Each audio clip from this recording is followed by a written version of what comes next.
کہ ہمارے اور آپ کے نبی فرماتے ہیں ما جعل اللہ ولیا جاہلا قط، نبی فرماتے ہیں اللہ نے کبھی کسی جاہل کو ولی بنایا ہی نہیں، ولی اللہ بناتا ہے، اور اللہ نے جب کسی جاہل کو ولی بنایا ہی نہیں تو کوئی جاہل ولی ہو کیسے سکتا؟ یہ باوقار علماء جانتے ہیں۔ انہی میں سے بعض وہ حضرات ہوں گے رات کی تاریکی میں ہم آپ جب سو جاتے ہیں تو ہم تو نیند کے مزے لے رہے ہوتے ہیں، لیکن ہمارا امام رات کی تاریکی میں اٹھتا ہے، وضو بناتا ہے، تہجد پڑھتا ہے، پورا گاؤں پوری آبادی نیند کا مزہ لیتی ہے، لیکن ہمارا امام ہمارے لیے رات کی تاریکی، رات کے سناٹے میں تہجد پڑھ کے ہماری کامیابی کے لیے دعا کر رہا ہوتا۔ ان کا بڑا احسان ہے ہمارے اوپر اور ان کا مقام بڑا اعلیٰ، اس لیے ولیوں سے بھی محبت کیجیے اور ان علماء کرام سے بھی محبت کیجیے، انہی کی محبت آپ کو ولی تک پہنچائے۔ تقریر تھوڑی دیر آپ حضرات سنیں گے تو کہیں کہیں سے چند باتیں میں یوں ہی تقریری انداز سے ہٹ کر کے چند باتیں پیش کر دوں گا۔ درود شریف پڑھیے، اللہم صلی علی سیدنا و شفیعنا و نبینا و مولانا محمد بارک وسلم، صلو علیہ صلاۃ و سلام علیک یا رسول اللہ صلی اللہ علیہ وسلم۔ قرآن پاک جو اللہ کا کلام ہے، اللہ کی کتاب ہے، اللہ نے ہمارے اور آپ کے نبی کو جو کتاب عطا کی ہے، قرآن پاک میں اللہ فرماتا ہے، ہم اور آپ تو شاید کبھی کبھی قرآن پڑھتے ہیں، لیکن سرکار خواجہ غریب نواز رضی اللہ تعالیٰ عنہ کے بارے میں کتابوں میں آتا ہے کہ آپ روزانہ 2 ختم قرآن کی تلاوت کیا کرتے تھے، روزانہ۔ صرف نام سن کے مچلنے سے نہیں ہوگا، ان کی سیرت پر عمل بھی کرنا ہوگا۔ اسی قرآن میں اللہ فرماتا ہے، سن لو، بے شک اللہ کے ولیوں پر نہ کوئی خوف ہوتا ہے، نہ ان کو کسی چیز کا کوئی غم ہوتا۔ اب سوال یہ پیدا ہوتا ہے کہ ولی ہوتا کون ہے؟ جس کے بارے میں قرآن کہہ رہا ہے کہ ولی کو نہ غم ہوتا ہے نہ خوف ہوتا ہے، وہ کسی سے ڈرتا نہیں ہے، وہ ولی ہوتا کون ہے؟ کیسا ہوتا ہے ولی؟ اسی آیت کریمہ میں آ کر اللہ فرماتا ہے الذین آمنوا وکانوا یتقون۔ ولی کون ہے؟ ولی وہ ہے جو ایمان لائے اور جنہوں نے تقوی اختیار کیا۔ یہ 2 صفتیں ولی کی بیان کی گئی۔ ولی ہونے کے لیے پہلی شرط یہ ہے کہ ولی وہی ہوگا جو ایمان والا ہوگا، جس کا ایمان پختہ ہوگا، جو ایمان کے حوالے سے متسلم ہوگا، مضبوط ایمان والا ہوگا، ولی وہی ہوگا۔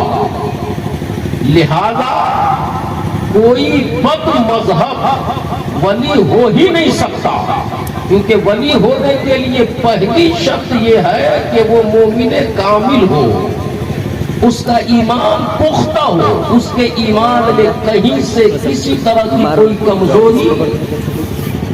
پہلی شرط یہ کہ ولی وہی ہوگا جو ایمان والا ہوگا، اور دوسری شرط یہ جو تقوی والا ہوگا، جس کے دل میں اللہ کا ڈر ہوگا، جس کے دل میں اللہ کی خشیت ہوگی، جس کا دل اللہ کے خوف سے لرزتا ہوگا، کانپتا ہوگا، گھبراتا ہوگا،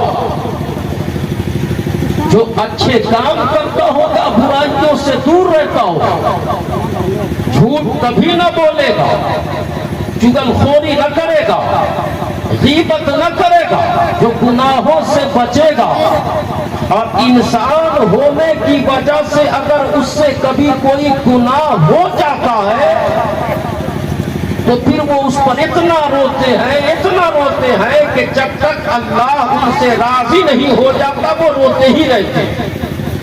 ان کے دل میں اللہ کا اتنا ڈر ہوتا ہے، اتنا خوف ہوتا ہے، اتنی خشیت ہوتی ہے۔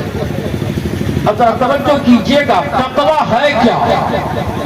کیا ہوتا ہے تقویٰ؟ اور اللہ سے ڈرنا کسے کہتے ہیں؟ ایک کتاب ہے، کتاب کا نام ہے منہاج العابدین۔ ہمارے علماء یہاں بیٹھے ہیں، یہ پڑھاتے ہوں گے، میں نے بھی کئی سالوں تک اس کو پڑھایا۔ ذرا دیکھیے، جس کے دل میں اللہ کا ڈر ہوتا ہے، خوف ہوتا ہے، خشیت ہوتی ہے، اس کی حالت اور اس کی زندگی کیسی ہوتی ہے۔ اللہ والے کی بارگاہ میں آئے ہیں تو اللہ والوں کی زندگی کیسی ہوتی ذرا سمجھیے۔ صرف ان کا نام لینے سے تو کام چلنے والا نہیں ہے۔ اور آج حالات تو ایسے ہو گئے کہ ممبر پر، مائک پر آنے والا ہر آدمی آپ کو یوں ہی جنتی بنا کے چلا جاتا ہے کہ جنتی تو آپ ہی ہو۔ اتنا سستا بنا دیا۔ جن اللہ والوں کے دامن سے ہم وابستہ ہیں، جن اللہ والوں کی محبت میں ہم دیوانہ بنے پھرتے ہیں، ذرا دیکھیے ان اللہ والوں کے دل میں اللہ کا ڈر، اللہ کا خوف، اللہ کی خشیت کتنی ہوتی ہے۔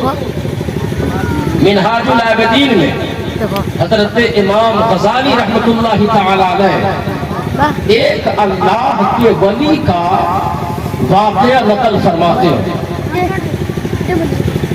اللہ کے اس ولی کا نام کہمس ہے۔ کیا نام ہے؟ حضرت کہمس۔ وہ کہتے ہیں ولی کی دوسری صفت کیا؟ جو تقوی والا ہو، جس کے دل میں اللہ کا ڈر ہو، اللہ کا خوف ہو۔ حضرت کہمس ایک مرتبہ اپنے مریدوں کو، اپنے شاگردوں سے آپ ارشاد فرماتے ہیں۔ کیا فرماتے ہیں؟ آپ اپنے چاہنے والوں، اپنے ماننے والوں، اپنے مریدوں سے فرماتے ہیں، مریدوں سنو، انی اذنبت ذنبا، میں نے ایک مرتبہ ایک گناہ کر لیا۔ ذرا دیکھیں، ہم اور آپ اپنی نیکی گن سکتے ہیں، اپنے گناہ نہیں گن سکتے ہیں، کیونکہ گنا اس کو جاتا ہے جو کم ہو، زیادہ کو نہیں گنا جاتا۔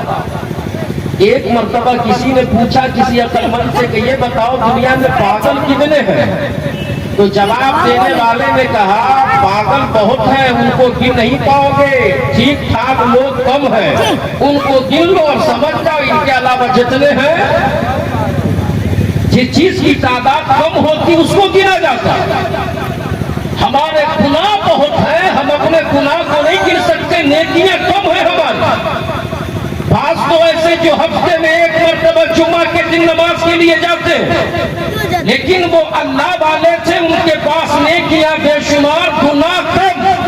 فرماتے ہیں انی اذنبت ذنبا، اے میرے مریدو، میں نے ایک مرتبہ ایک گناہ کر لیا۔ تو ہوا کیا؟ فرماتے فَأَنَا أَبْكِي عَلَيْهِ 40 سَنَةً، ایک مرتبہ زندگی میں ایک گناہ کیا اور اس گناہ پر میں مسلسل 40 سال سے رو رہا ہوں۔ اللہ، کہ میں نے یہ گناہ کر کیسے لیا، مجھ سے یہ گناہ ہو کیسے گیا۔ ہم اور آپ صبح سے شام تک نہ جانے کتنے گناہ کرتے ہیں، اللہ کی کتنی نافرمانی کرتے ہیں، ہمیں احساس نہیں ہوتا، لیکن اللہ کا وہ ولی کہتا ہے میرے مریدوں سنو، مجھ سے ایک مرتبہ ایک گناہ ہو گیا تو ایک گناہ کے ہونے کی وجہ سے انا ابکی علیہ 40 سنہ، ایک گناہ ہونے کی وجہ سے میں 40 سال سے رو رہا ہوں۔ اب ذرا رونے کی مدت دیکھیے اور گناہ کیا تھا وہ دیکھیے۔ الذین آمنوا وکانوا یتقون، ولی وہ ہوگا جو تقوی والا ہوگا، جس کے دل میں اللہ کا ڈر ہوگا، جس کے دل میں اللہ کی خشیت ہوگی، جو قیامت کے دن رب کی بارگاہ میں کھڑا ہونے سے ڈرتا ہوگا۔ آپ کے مریدوں نے کہا حضرت ذرا یہ تو بتائیے آپ کا وہ گناہ کون سا گناہ ہے؟ آپ نے آخر کیا کیا تھا کہ 40 سال سے آپ رو رہے ہیں؟ تو وہ کہتے ہیں سنو، زارنی اخلی فی الدین، ایک مرتبہ میرا ایک مسلمان بھائی مجھ سے ملنے آیا، وہ میرا مہمان بنا، تو مہمان کی مہمان نوازی کرنی چاہیے نا، یہ بھی سنت ہے۔ اور صوفیاء کرام، اولیاء کرام کا معاملہ تو یہ ہوتا ہے کہ ان کے پاس آنے والا چاہے جو ہو جیسا ہو محروم نہیں جاتا، کچھ لے کے جاتا، کچھ پا کے جاتا۔ پوچھا آپ کا گناہ کیا تھا؟ فرماتے ایک مرتبہ ایک مسلمان میرا مہمان بنا، فاشتریت لہ سمکا، تو میں نے اپنے اس مہمان کی ضیافت کے لیے مچھلی خریدی، مچھلی تیار کی تاکہ مہمان کو کھلاؤں گا۔ مچھلی تیار ہو گئی، فاکلا، تو میں نے بھی کھائی، میں نے اپنے مہمان کو بھی کھلایا۔ جب مہمان نے کھا لیا تو ہم اور آپ جب کھانا کھاتے ہیں تو ہاتھ دھونے کے لیے سرف صابن کچھ نہ کچھ چاہیے ہوتا ہے۔ آج بھی جب میں کھانا کھا رہا تھا، کھانا کھا لیا، جس بچے نے کھانا کھلایا وہ کہتے سرف چاہیے کیا حضرت؟ میں نے کہا چاہیے، تو ہاتھ دھونے کے لیے سرف کا استعمال کرتے، صابن کا استعمال کرتے۔ وہ کہتے ہیں جب میرے مہمان نے کھانا کھا لیا تو کھانا کھانے کے بعد مہمان کو ہاتھ دھونے کے لیے مٹی کی ضرورت پڑی، اور یہ میں اس وقت کی بات کر رہا ہوں جس وقت لوگ نہاتے تھے تو مٹی سے نہاتے تھے، کپڑا دھلتے تھے تو کپڑا دھلنے والی الگ ایک مٹی آتی تھی۔ کہتے جب میرے مہمان نے کھانا کھا لیا ہاتھ دھونے کے لیے مٹی کی ضرورت پڑی، فقمت الی